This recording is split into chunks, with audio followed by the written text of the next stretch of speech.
తెలుగు శ్రోతలందరికీ నమస్కారం అండి. మన అలనాటి కథలు ఎవర్ గ్రీన్ స్టోరీస్ ఛానల్కి మీ అందరికీ స్వాగతం. ఆ డాబా పైన అనే ధారావాహిక వినేద్దామండి. రచన శ్రీమతి విజయలక్ష్మి అవధానుల గారు. ఇక ఆలస్యం చేయకుండా మనం కథలోకి వెళ్ళిపోదామండి.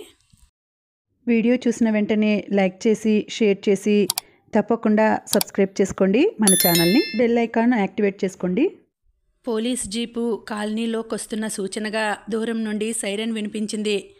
ఇల్లు ఉడుస్తున్న నూకాలమ్మ కళ్ళల్లో భయం కనిపించింది. అయ్ బాబోయ్, పోలీసులు వచ్చేసినారు. వాళ్ళు వచ్చేలోపునే అన్ని ఇళ్లల్లో పనులు చేసేసుకొని వెళ్ళిపోదామనుకున్నా. ఇప్పుడు ఎట్టా నా తల్లో? అంత భయపడిపోతావేమిటి నూకాలు? ఆ పోలీసులు నిన్నేమీ చెయ్యర్లే అన్నాను.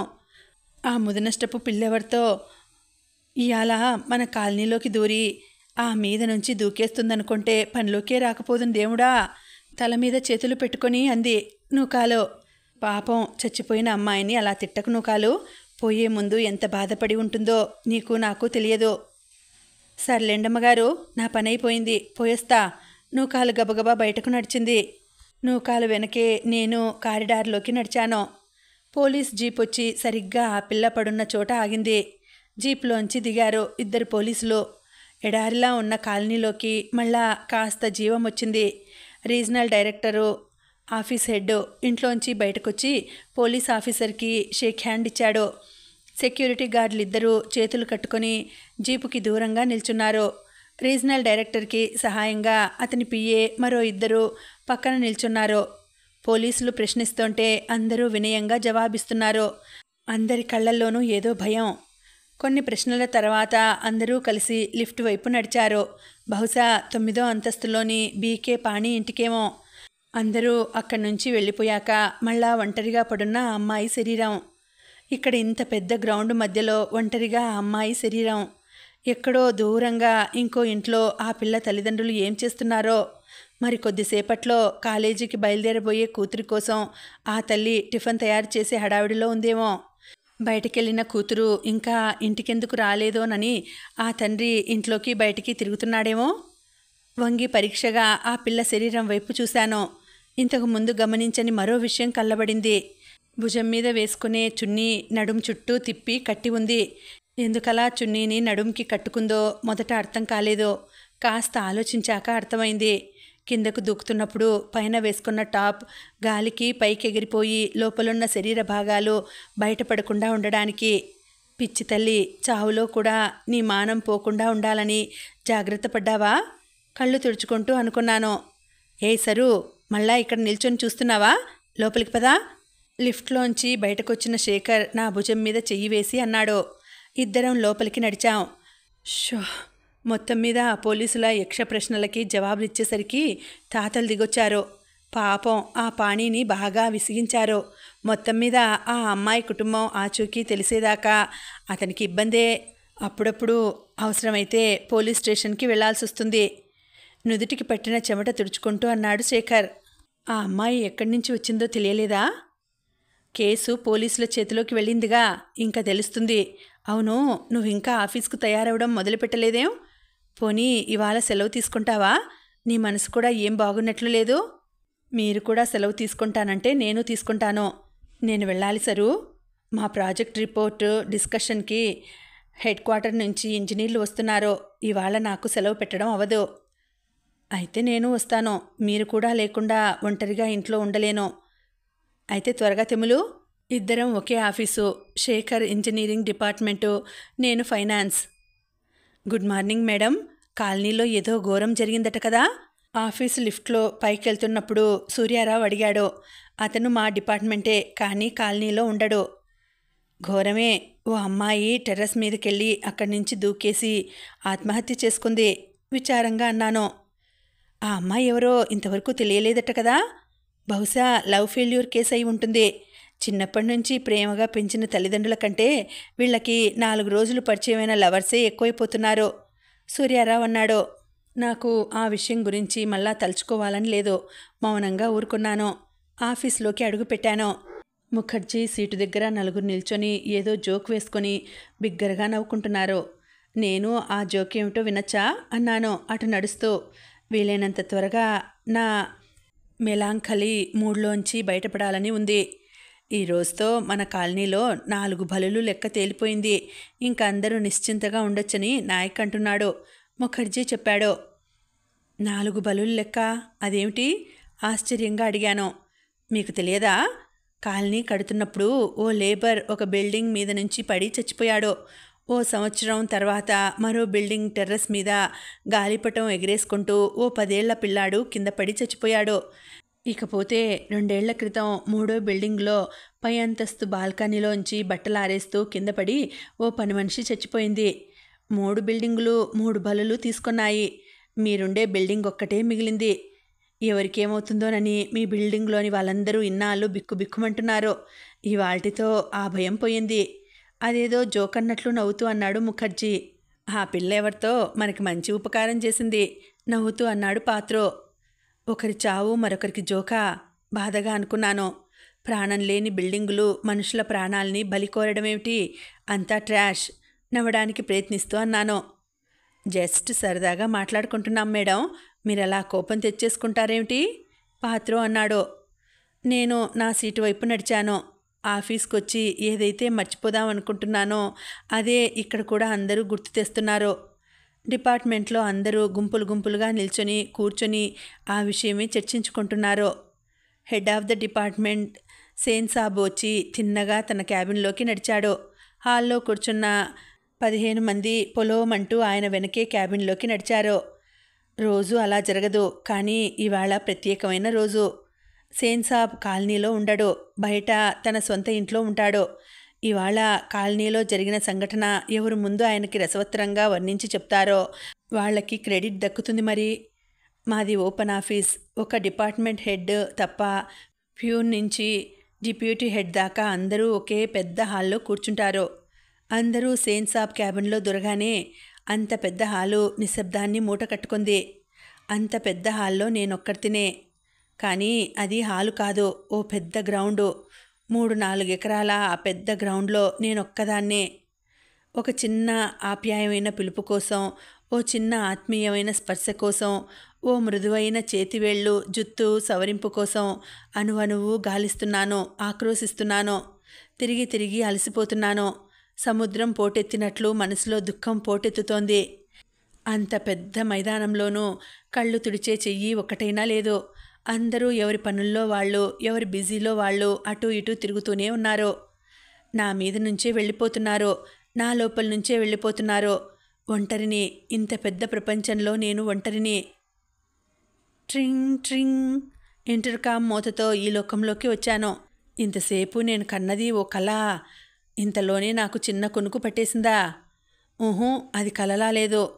అంత పెద్ద మైదానంలో ప్రాణం లేని 4 బిల్డింగుల మధ్య అల్లాడుతూ నేనే తిరిగినట్లున్న ఆ అనుభూతి ఇంకా పచ్చిగానే ఉంది. ఏదో కలలో ఉన్నట్లు ఇంటర్కామ్ రిసీవర్ ఎత్తాను. స్వరాజ్యంజీ, మీరొక్కరే హాల్లో ఉండిపోయారేమిటి? క్యాబిన్లోకి రండి. నాకు చిన్న డౌట్ వచ్చింది, అడగాలి. అవతల నుంచి సేన్ సాబ్ అంటున్నాడు. వస్తున్నా సార్ అంటూ క్యాబిన్ వైపు నడిచాను. మీ మొహం ఏమిటి అంత డల్లుగా ఉంది? మిమ్మల్ని ఎప్పుడూ ఇలా చూడలేదు. ఆ ఆత్మహత్య చూసి భయపడిపోయారేమిటి? సేన్ అన్నాడు నాకు కుర్చీ ఆఫర్ చేస్తూ. భయమా? భయం కాదు సార్. ఏమిటో విచారంగా ఉంది. కడుపులో తిప్పుతోంది. తల కూడా కొంచెం నొప్పిగా ఉంది. బలవంతంగా నవ్వుతూ అన్నాను. మరి సెలవు పెట్టేయాల్సింది. మీలాంటి ఎఫిషియెంట్ ఆఫీసర్కి బ్యాక్లాగ్ పూర్తి చేసుకోవడం పెద్ద కష్టం కాదు. ఇంట్లో ఒంటరిగా ఉండడం మరింత కష్టం సార్. అందుకే వచ్చేశాను. నేను అర్థం చేసుకోగలను. మిమ్మల్ని ఒక ప్రశ్న అడుగుదామని పిలిచాను. కానీ ఇప్పుడు మీ మొహం చూశాక అడగబుద్ధి పుట్టడం లేదు. ఆఫీస్ విషయమా సార్? అడగండి. ఆ విధంగానైనా ఈ గ్లూమీనెస్ నుంచి బయటపడతాను. ఆఫీస్ విషయం కాదు, ఇవాళ జరిగిన ఆ సంఘటన గురించే. వీళ్ళందరూ మీకు వివరంగా చెప్పలేదా సార్ అన్నాను చుట్టూ కూర్చుని నిల్చొని ఉన్న వాళ్ళందరినీ చూస్తూ. చెప్పకేం, ప్రత్యక్షంగా చూసిన వాళ్ళకంటే ఇప్పుడు నాకు ఎక్కువగా తెలిసిపోయింది నవ్వుతూ అన్నాడు సేన్. మరింకా నేనేం చెప్పాలి సార్? ఆశ్చర్యంగా అడిగాను. మీరు రోజు మీ బిల్డింగ్ కారిడార్లో మార్నింగ్ వాక్ చేస్తారట కదా? రోజు కాదు, రోజు క్రింద మైదానంలో చేస్తాను. ఎప్పుడైనా లేటుగా నిద్ర లేచిన రోజు ఇంటి ముందరి కారిడార్లో ఓ 25 సార్లు పచార్లు చేస్తాను. గుడ్, నాకు తెలుసులేండి మీరు బాగా హెల్త్ కాన్షియస్ అని. ఐ యామ్ జస్ట్ క్యూరియస్, అందుకే అడుగుతున్నాను. ఆ అమ్మాయి 4 బిల్డింగుల్లోనూ మీ బిల్డింగ్ మీద నుంచి కదా దూకేసింది. మీరు కారిడార్లో పచార్లు చేస్తున్నప్పుడే ఆ అమ్మాయి పైనుంచి దూకేసిందని విన్నాను. ఆ అమ్మాయి పైనుంచి పడిపోతున్నప్పుడు మీరు చూసారా? సేన్ సాబ్ కళ్ళల్లో అంతులేని కుతూహలం. పొద్దున్నే వాకింగ్లో భాగంగా నేను ఇంట్లోకి అడుగు పెట్టబోతున్నప్పుడు నా వెనుక నుంచి వినపడిన వికృతమైన కేక మరోసారి నా చెవుల్లో ప్రతిధ్వనించింది. నేను మరికొన్ని సెకండ్ల తర్వాత కారిడార్ చివరి నుంచి వెనక్కు తిరిగితే ఆ అమ్మాయి కింద పడుతున్నప్పుడు చూసేదాన్నో ఏమో. చూసినా ఏం చేయగలిగేదాన్ని? పరిగెత్తుకెళ్ళి 2 చేతులతో ఆపేయడానికి ఇదేమీ సినిమా కాదు. ఎందుకు సార్ అలా అడుగుతున్నారు? వణుకుతున్న గొంతుతో అన్నాను. జస్ట్ క్యూరియస్ అంతే. మన సబితాదేవి ఏదో చెప్పబోయి మానేసింది. మీ ఒక్కరితోనే తను మాట్లాడుతుంది కదా, మీరు పక్కనుంటే తను నోరు విప్పుతుందేమోనని బిగ్గరగా నవ్వుతూ అన్నాడు సేన్ సాబ్. సేన్ సాబ్ కుర్చీ పక్కనే మరో కుర్చీలో కూర్చుని ఉన్న సబితాదేవి వైపు ఆశ్చర్యంగా చూశాను. తను ఇంట్రావర్ట్. ఆఫీసు పని తప్ప మరో విషయం పట్టదు. గాసిప్పులకి ఎప్పుడూ దూరంగానే ఉంటుంది. ఒరియా తప్ప మరో భాష సరిగ్గా రాదు. అసలు ఈ సేన్ సాబ్ వచ్చిన వెంటనే అందరితో పాటు ఆయన క్యాబిన్లోకి తను కూడా వెళ్ళడమే నాకు ఆశ్చర్యం కలిగించింది. ఇప్పుడు తనేదో విషయం చెప్పబోయిందని ఈయన అంటున్నాడు. ఇది మరీ ఆశ్చర్యం. ఏమిటి సవిత ఆ ఇంట్రెస్టింగ్ విషయం? ఒరియాలో కుతూహలంగా అడిగాను. లేదు మేడం, నేను ఏదో ఆఫీస్ ప్రాబ్లం గురించి డిస్కస్ చేద్దామని క్యాబిన్లోకి వచ్చాను. ఈలోపు వీళ్ళందరూ ఆ ఆత్మహత్య గురించి మాట్లాడటం మొదలెట్టారు. సరే, ఆఫీసు విషయం తర్వాత మాట్లాడదామని ఊరుకున్నాను. నెమ్మదైన స్వరంతో అంది సవిత. ఆఫీస్ విషయమా? సర్లేండి, అవి రోజు ఉండేవే. మధ్యాహ్నం డిస్కస్ చేద్దాంలేండి నవ్వుతూ అన్నాడు సేన్. నేను సబిత మొహం వైపు పరీక్షగా చూశాను. ఇంట్రావర్టుల మొహాల్లో భావాలు అంత స్పష్టంగా తెలియవు. అయినా సబిత మొహం చూస్తుంటే ఏదో దాచుతున్నట్లు అనిపించింది. కళ్ళల్లో నీళ్లు కూడా తిరిగినట్లు అనిపించింది. నాకు మరో విషయం గుర్తొచ్చింది. పొద్దున్నే ఆ పిల్ల అరుపు విని నేను వెనక్కు పరిగెత్తి కారిడార్లోంచి క్రిందకు వంగి చూస్తున్నప్పుడు ఎదుటి బిల్డింగు బాల్కనీలో చేతిలో టీ కప్పుతో సబిత నిల్చొని కనిపించింది. తను కూడా 2వ అంతస్తులోనే ఉంటుంది. సబిత తలొంచేసుకుంది. తనకి అందరి ముందు మాట్లాడడం ఇష్టం లేదని ఆమె మొహం చూస్తేనే తెలుస్తోంది. సార్, హెడ్ క్వార్టర్కి పంపవలసిన స్టేట్మెంట్కి ఇవాళే ఆఖరి రోజు. వెళ్ళి ఆ పని చూసుకుంటాను అంటూ లేచి నిల్చున్నాను. సార్, నాకు పనుంది, వెళ్తాను అంటూ సబిత కూడా కుర్చీలోంచి లేచింది. ఇద్దరం క్యాబిన్లోంచి బయటకు నడిచాం. ఆ క్యాబిన్లో ఉన్న అందరి మొహాల్లోనూ నిరాశ కనిపించింది. ఇద్దరం పక్కపక్కనే నడుస్తున్నప్పుడు తనతో మెల్లగా అన్నాను. చూడు సబిత, నువ్వు చెప్దామనుకున్నదేమిటో నాకు చెప్పకపోయినా పర్వాలేదు. ఇందాక నీ కళ్ళల్లో నీళ్లు తిరగడం చూశాను. నీ మనసులో ఏదో ఉండి అది నాతో షేర్ చేసుకోవాలనిపిస్తే మధ్యాహ్నం నేను భోజనానికి క్యాంటీన్కి వెళ్తున్నాను. నువ్వు నాతో రావచ్చు. అక్కడ మనం మాట్లాడుకుందాం. సబిత తటపటాయిస్తున్నట్లు కాసేపు చూసింది. తర్వాత నెమ్మదైన స్వరంతో అంది. సరే మేడం, మధ్యాహ్నం మీతో క్యాంటీన్కి వస్తాను. నేను చిరునవ్వుతో తన భుజం తట్టి నా సీటు వైపు నడిచాను. కొన్ని నిమిషాల్లోనే పనిలో పూర్తిగా లీనమైపోయాను. ఎప్పుడో గంట తర్వాత ఎవరో నా టేబుల్ ముందు కుర్చీ లాక్కుని కూర్చుంటున్న చప్పుడుతో పనిలోంచి తల పైకెత్తి చూశాను. ఎదురుగా పాణిగ్రహి. మేడం, పొద్దున్న కాలనీలో జరిగిన ఆత్మహత్య విషయంలో కొన్ని అప్డేట్స్ తెలిసాయి. మీకు చెప్దామని వచ్చాను. చెప్పండి అన్నాను చూస్తున్న ఫైలు మూసేసి. బహుశా ఆ పిల్ల మీ తెలుగమ్మాయే. కాసేపట్లో కన్ఫర్మ్ అవుతుంది అన్నాడు మీ అన్న మాటని ఒత్తి పలుకుతూ. ఎలా తెలిసిందా విషయం? కుతూహలంగా అడిగాను. పోలీసులు తలుచుకుంటే తెలియనిది ఉండదు మేడం. ఆ అమ్మాయి బ్యాగ్లో ఒక హెచ్డిఎఫ్సి ఏటీఎం కార్డు ఉందట. ఆ కార్డు హైదరాబాద్ బ్రాంచ్లో ఇష్యూ అయినట్లు తెలిసిందట. హైదరాబాద్ బ్రాంచ్లో ఆ అకౌంట్ వివరాలు కనుక్కోబోతున్నారట. బహుశా మరో అరగంటలో ఆ అమ్మాయి అడ్రస్సు తెలియవచ్చు. ఇటువంటి విషయాలు పుస్తకాల్లో చదవడం, సినిమాల్లో చూడడం తప్ప నిజ జీవితంలో ప్రత్యక్షంగా చూసింది లేదు. పోలీసులు నిజంగా ఇంత ఫాస్ట్గా పనిచేస్తారా? ఆశ్చర్యంగా అన్నాను. ఇంకా ఇది కాస్త నెమ్మది కిందే లెక్క మేడం అన్నాడు పాణిగ్రహి. అయినా ఈ విషయం మీకెలా తెలిసింది? కుతూహలంగా అడిగాను. పోలీస్ డిపార్ట్మెంట్లో మా బావమరిది పెద్ద పొజిషన్లో ఉన్నాడు మేడం. అతనికి మధ్య మధ్యలో ఫోన్ చేసి అప్డేట్లు కనుక్కుంటున్నాను. పాణిగ్రాహి మాటల్లో గర్వం ధ్వనించింది. అందరికంటే ముందుగా తనకే విషయాలు తెలుస్తున్నందుకు. ఆ పిల్ల ఆ పిల్ల ఇంకా అలాగే పడుందా? చుట్టూ ఎవరూ లేకుండా? అలాగే ఉంది మేడం. కాసేపట్లో శవ పంచాయతీ జరుగుతుందనుకుంటాను.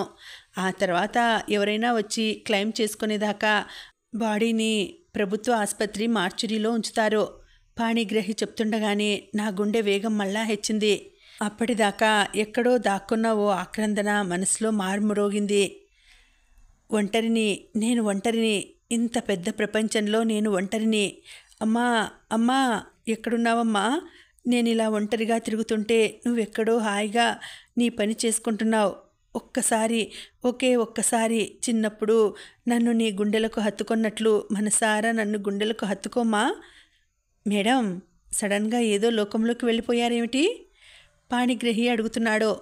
ఏమీ లేదు. అక్కడ కాలనీలో నేల మీద ఒంటరిగా పడున్న ఆ పిల్ల గుర్తొచ్చింది అన్నాను విచారంగా. మీరు మరీ సెన్సిటివ్ అనుకుంటాను. నేను వెళ్తాను మేడం. అప్డేట్స్ చెప్తుంటానులేండి అంటూ పాణిగ్రహి లేచాడు. చెప్పినట్లుగానే మరో అరగంటలో అప్డేట్తో సిద్ధమయ్యాడు పాణిగ్రహి. మేడం, మొత్తం మీద పోలీసులు ఆ అమ్మాయి తల్లిదండ్రుల అడ్రస్ కనుక్కోగలిగారు. వాళ్ళు తెలుగు వాళ్ళు కాదటలేండి, ఒరియా వాళ్లే. ఇక్కడికి దగ్గరగా ఒక పల్లెటూరులో ఉంటారట. బహుశా సాయంత్రానికల్లా వచ్చేస్తారేమో. ఎందుకో తెలియకుండానే నిశ్చింతగా నిట్టూర్చాను. మరి వాళ్ళ పేరెంట్స్ ఎక్కడో పల్లెటూరులో ఉంటే ఈ అమ్మాయి ఇక్కడెక్కడ ఉంటోంది అడిగాను. తను ఒక హోమ్ సైన్స్ కాలేజ్లో హాస్టల్లో ఉండి చదువుకుంటోందట. ఇవాళ నుండి వాళ్ళ ఫైనల్ పరీక్షలట. పరీక్షలు రాసే ముందు ఒకసారి గుడికెళ్ళొస్తానని హాస్టల్ వార్డెన్ అనుమతి తీసుకొని ఆటోలో ఇలా మన కాలనీ వైపు వచ్చేసిందట. My God! తనకి స్నేహితులు కూడా ఎక్కువ మంది లేరట. ఉన్న 2 స్నేహితురాళ్ళు పరీక్ష టైం దాకా తన గురించి ఎదురుచూసి రాకపోయేసరికి వార్డెన్కు ఆ అమ్మాయి తిరిగి రాలేదన్న విషయం చెప్పి వాళ్ళు పరీక్ష రాయడానికి వెళ్ళిపోయారట. అక్కడ హాస్టల్ వాళ్ళు పోలీసు రిపోర్ట్ ఇవ్వడం, ఇక్కడ పోలీసులు ఆ అమ్మాయి తల్లిదండ్రుల అడ్రస్ సంపాదించడం రెండూ దాదాపు ఒకేసారి జరిగాయట. మరి తను ఆత్మహత్య ఎందుకు చేసుకుందో ఏమైనా తెలిసిందా? ఊహూ, తెలియలేదు. బహుశా ఆ విషయం కూడా తొందరలోనే పోలీసులు తెలుసుకుంటారేమో. సూసైడ్ నోట్ కూడా ఏమీ దొరకలేదట. దీర్ఘంగా నిట్టూర్చాను. కొన్ని గంటల్లో నీకు ఆ ఒంటరితనంలోంచి విముక్తి తల్లి అనుకున్నాను, కాలనీలో పడున్న ఆ అమ్మాయిని తలుచుకుంటూ. కానీ సూసైడ్ నోట్ ఎందుకు రాయలేదో? అవసరం లేదనుకుందా? ఎవరి మీదో కస? అసలు అలా రాయాలని తెలియదా? ఎన్నో ప్రశ్నలు. ఒక్క తల విదిలింపుతో ప్రశ్నలన్నీ పారదోలి మళ్ళా పనిలో మునిగిపోయాను. ఎప్పటికో చాలామంది గొడవగా మాట్లాడుకోవడం వినిపించేసరికి చేస్తున్న పనిలోంచి తలెత్తి చూశాను. ఎప్పుడొచ్చాడో ఆఫీస్ సెక్యూరిటీ గార్డు డిపార్ట్మెంట్ హాల్లో నిలబడి ఉన్నాడు. అతని చుట్టూ దాదాపు 10 మంది నిల్చొని ఏదో విషయం ఆసక్తిగా వింటున్నారు. నెలకొకసారి ఆ సెక్యూరిటీ గార్డు వాళ్ళ సర్వీస్ బిల్ సబ్మిట్ చేయడానికి మా డిపార్ట్మెంట్కి వస్తుంటాడు. మా ఆఫీసు సెక్యూరిటీ గార్డులు, కాలనీ సెక్యూరిటీ గార్డులు కూడా బయట నుండి ఎంప్లాయ్ చేసుకున్న వాళ్ళే. కొందరు ఆఫీస్లోనూ కొందరు కాలనీలోనూ మార్చి మార్చి డ్యూటీలు చేస్తుంటారు. ఆ గోలలో ఆఫీస్ పని కుదరడం లేదు. చేస్తున్న పని పక్కన పెట్టి నేను అటువైపు నడిచాను. రండి మేడం, మన రామ్ సింగ్ ఓ కొత్త విషయం చెప్తున్నాడు. మహాపాత్ర నన్ను కూడా ఆ గుంపులోకి ఆహ్వానిస్తూ అన్నాడు. ఏమిటో ఆ కొత్త విషయం? ఆసక్తిగా అడిగాను. ప్రొద్దున్న ఆత్మహత్య చేసుకుంది కదా ఆ అమ్మాయి, ఓ 10 రోజుల క్రితం ఇక్కడ మన ఆఫీస్ బిల్డింగ్లో కూడా ఆత్మహత్యా ప్రయత్నం చేసిందట. అవునా? గుండె దడదడలాడుతుండగా అడిగాను. అవును మేడం, పోలీసులు కబురు పెడితే పొద్దున్న కాలనీకి వెళ్ళాను. అక్కడ పడున్న అమ్మాయి బాడీని చూశాను. సందేహం లేదు, కొన్నాళ్ల క్రితం ఇక్కడికి ఆత్మహత్య చేసుకుందామని వచ్చిన అమ్మాయే ఆ అమ్మాయి అన్నాడు రామ్ సింగ్. కానీ 10 రోజుల క్రితం ఆత్మహత్య చేసుకుందుకే ఆ అమ్మాయి మన ఆఫీస్ బిల్డింగ్కి వచ్చిందని నీకెలా తెలుసు? రోజు ఇక్కడ పనిచేసే వాళ్లే కాక 100ల కొద్దీ మనుషులు ఈ ఆఫీస్ బిల్డింగ్లోకి వస్తుంటారు కదా. నీకు ఆ పిల్ల మొహం అంత బాగా ఎలా గుర్తుంది? మేడం, ఆ రోజు ఏం జరిగిందంటే ఆ అమ్మాయి ఆటోలో ఈ బిల్డింగ్ ముందు దిగిందట. దిగిన తర్వాత ఆటో అబ్బాయికి డబ్బులిస్తూ ఈ బిల్డింగ్ పై అంతస్తు మించి దూకితే మనుషులు చచ్చిపోతారా అని ఆటో అబ్బాయిని అడిగిందట. ఆటో అబ్బాయి మొదట అదేదో జోక్ అనుకున్నాడట. తీరా ఆ అమ్మాయి బిల్డింగ్లోకి ప్రవేశించాక తను సీరియస్గానే అడిగిందేమోనని అనుమానం వచ్చిందట. ఆ రోజు నేనే ఇక్కడ డ్యూటీలో ఉన్నాను. ఆ ఆటో అతను నా దగ్గరికి పరిగెత్తుకొని వచ్చి విషయం చెప్పాడు. మొదట నేను అదేదో జోక్ అనుకొని తేలిగ్గా తీసుకున్నాను. కానీ తర్వాత ఎందుకైనా మంచిదని రెండో గార్డుని గేటు దగ్గర ఉంచి గబగబా లిఫ్ట్లో 9వ అంతస్తుకెళ్ళాను. లిఫ్టు 9వ అంతస్తు దాకానే వెళ్తుంది కదా. అక్కడి నుండి డాబా మీదకు వెళ్ళాలంటే మెట్లెక్కాలి. నేను లిఫ్ట్లో 9వ అంతస్తుకు చేరుకునేసరికి ఆ అమ్మాయి నెమ్మదిగా డాబా మీదకు వెళ్ళే మెట్లెక్కుతోంది. ఏ అమ్మాయి, అటెక్కడికి వెళ్తున్నావు? అక్కడేమీ ఆఫీసులు లేవు, కిందికి రా. అయినా నా పర్మిషన్ లేకుండా అలా వెళ్ళకూడదు అని అరిచాను. ఆ పిల్ల ఒకసారి వెనక్కి తిరిగి నా మొహం వైపు చూసి, ఏమిటి అక్కడేం ఆఫీసులు లేవా?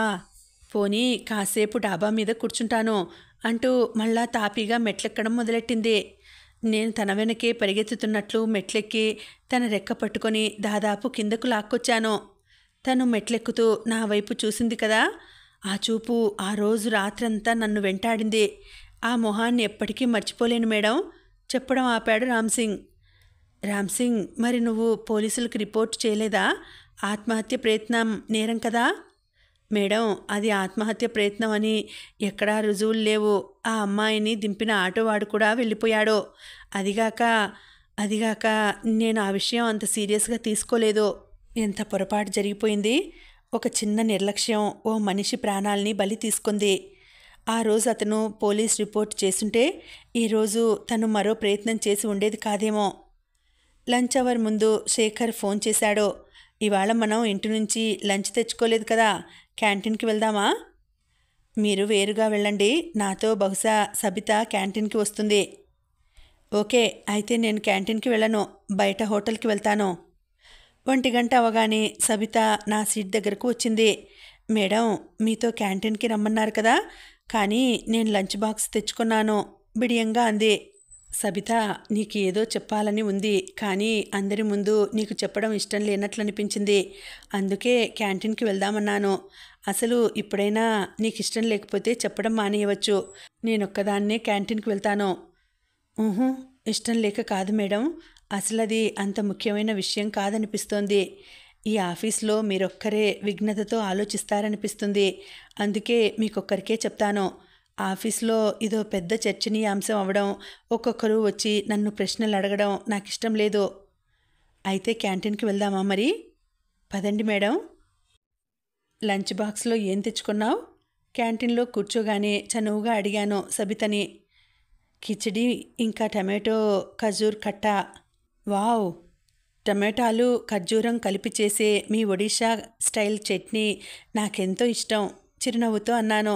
అవునా మేడం, మీరు రొట్టెలు కూర ఆర్డర్ చేశారు కదా, నేను తెచ్చుకున్న లంచ్ మీరు తినండి, మీరు ఆర్డర్ చేసిన రొట్టెలు నేను తింటాను. కళ్ళు మెరుస్తుండగా అంది సవిత. అలా కాదు, నేను ఆర్డర్ చేసింది నువ్వు తెచ్చుకున్నది కలిపి ఇద్దరం తిందాం. అన్నం తినకుండా నువ్వు ఉండలేవు అన్నాను నవ్వుతూ. సరే అలాగే మేడం. నాకు నువ్వు ఆ ఖర్జూరం చట్నీ రెసిపీ చెప్పాలి, అద్భుతంగా ఉంది అన్నాను చట్నీ తింటూ. ఇప్పుడు చెప్పనా మేడం? ఉత్సాహంగా అడిగింది సవిత. ఇప్పుడు కాదులే, నేను కాగితం పెన్ను తెచ్చుకొని రాసుకుంటాను, అప్పుడు చెబుదువు గాని. తప్పకుండా మేడం నవ్వుతూ అంది సవిత. తన మొహంలో బిడియం ఆందోళన మాయమైపోయి మొహం ప్రశాంతంగా మారింది. అమ్మయ్య, ఇప్పుడు అసలు విషయం ఎత్తొచ్చు అనుకున్నాను. సబిత, ఇందాక సేన్సాబ్ క్యాబిన్లో నువ్వు ఏదో చెప్దామని అనుకున్నావా? కిచిడి స్పూన్తో తీసుకుంటూ అడిగాను. తను కాసేపు ఏదో ఆలోచిస్తున్నట్లు తింటున్న ప్లేటు వైపు చూస్తూ కూర్చుంది. చెప్తాను మేడం. రోజు పొద్దున్నే బాల్కనీలో నిల్చొని టీ తాగడం నాకు అలవాటు. ఎదురుగా మీ బాల్కనీలో కుండీల్లో వేసిన బటన్ రోజెస్ చూస్తుంటే పొద్దున్నే హాయిగా ఉంటుంది. ఈరోజు కూడా మీ బాల్కనీలోని మొక్కల వైపు చూస్తూ టీ తాగుతున్నాను.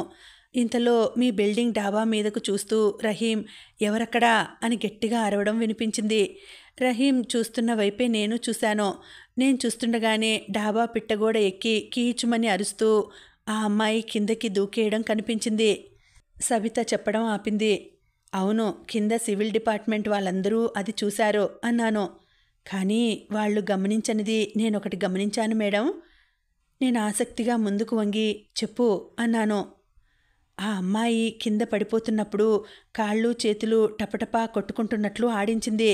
కానీ రెండో అంతస్తు చేరుకునే ముందు అలా టపటపలాడించడం మానేసి తన చేతులు రెండూ బాగా ముందుకు చాచింది.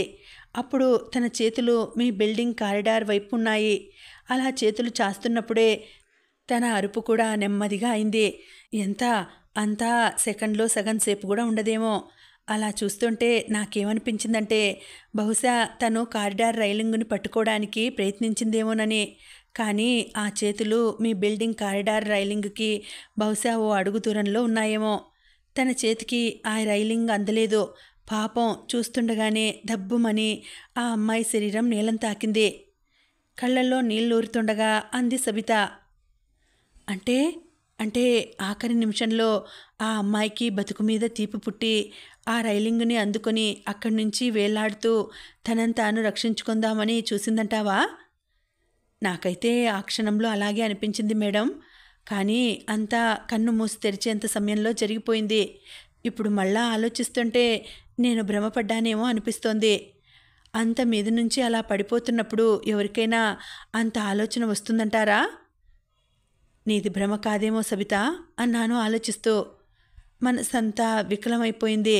తింటున్న తిండి మీద హఠాత్తుగా వెగటు పుట్టింది. మేడం, మీ కళ్ళల్లో నీళ్ళొస్తున్నాయి అంది సబిత ఆందోళనగా. అవునా అంటూ బ్యాగ్లోంచి రుమాలు తీసి కళ్ళు తుడుచుకుంటూ నవ్వడానికి ప్రయత్నించాను. సబిత, ఎందుకో తెలియదు, పొద్దున్నుండి ఆ అమ్మాయి నా వెంటే ప్రతి క్షణం తిరుగుతున్నట్లు అనిపిస్తోంది. మనసేం బాగాలేదు అన్నాను బేలగా. ఆ క్షణం సబిత దాదాపు నా కూతురు ఈడుదని, తనతో అలా మాట్లాడితే తను మరింత భయపడిపోతుందని గుర్తుకు రాలేదు. అప్పుడు నన్ను అర్థం చేసుకునే ఒక మనిషి నాకు కావాలి, అంతే. సబిత కళ్ళు పెద్దవి చేసుకుని నా వైపు చూసింది. అంటే మేడం, మీరు దయ్యాలు ఆత్మలు నమ్ముతారా? ఆశ్చర్యంగా అడిగింది. ఊహు, నమ్మను సబిత. కానీ పొద్దున్నుంచి నాకు ఎవరో ఏదో చెప్పడానికి ప్రయత్నిస్తున్నారేమో అని అనిపిస్తోంది. ఎందుకో చాలా దుఃఖంగా ఉంది. కానీ మీరెంతో ధైర్యవంతులని ఆఫీస్లో అందరూ చెప్పుకుంటారు. ఇది భయం కాదు సబిత, దుఃఖం, ఒంటరితనం. ఓ సారీ మేడం, మిమ్మల్ని బాధ పెట్టాను. నాకు హఠాత్తుగా పరిసరాలు గుర్తుకు వచ్చాయి. నేనేమిటి ఇలా మాట్లాడుతున్నానో అనుకుంటూ ఉలిక్కిపడ్డాను. సారీ నేను చెప్పాలి సబిత. నువ్వు కూడా నాలాగే అలజడిగా ఉండుంటావు. నా మాటలతో నిన్ను మరింత గాబరా పెట్టేసినట్లున్నాను. పర్వాలేదు మేడం, నేను మీ మెంటల్ స్టేట్ని అర్థం చేసుకోగలను అభిమానంగా చూస్తూ అంది సబిత. నేను ఆప్యాయంగా తన భుజం తట్టాను. ఓకే, నువ్వు చెప్పిన విషయం నేనెవరికీ చెప్పను, సరేనా?